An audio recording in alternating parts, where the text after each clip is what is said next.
Doctor ইউনূসের নেতৃত্বাধীন অন্তর্বর্তী সরকার আইনি দলিল নিয়ে সমর্থিত ও বাংলাদেশের জনগণের ইচ্ছার দ্বারা গঠিত বলে পর্যবেক্ষণ দিয়েছেন হাইকোর্ট।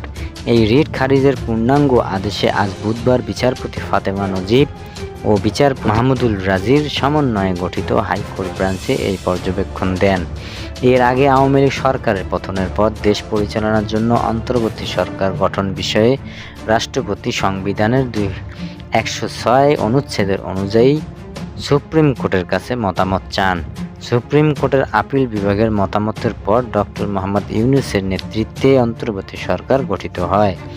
এরপর উপদেষ্টা পরিষদের সদস্যরা শপথ নেন।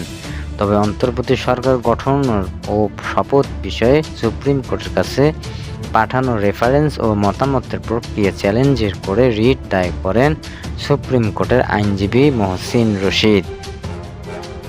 শুনানি নিয়ে বিচারপতি ফাতেমা নজিব ও বিচারপতি সিকদার মাহমুদ সমন্বয়ে গঠিত হাইকোর্ট বেঞ্চ গত 13ই জানুয়ারি রিটটি সরাসরি খারিজ করে আদেশ দেন। রিট খারিজ করে হাইকোর্টে দেওয়া পূর্ণাঙ্গ আদেশ আজ প্রকাশিত হয়।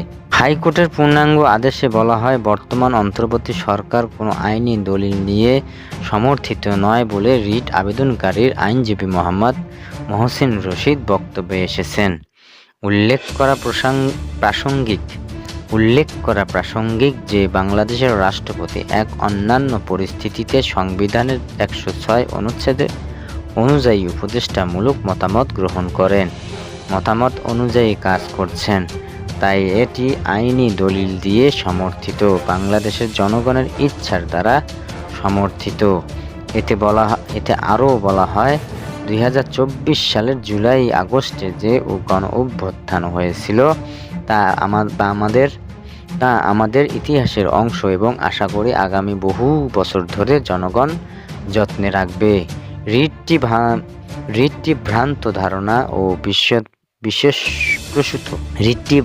ধারণা বিশেষ প্রসূত ও হয়রানিমূলক বলে উল্লেখ করে তা সরাসরি খারিজ করা হয়।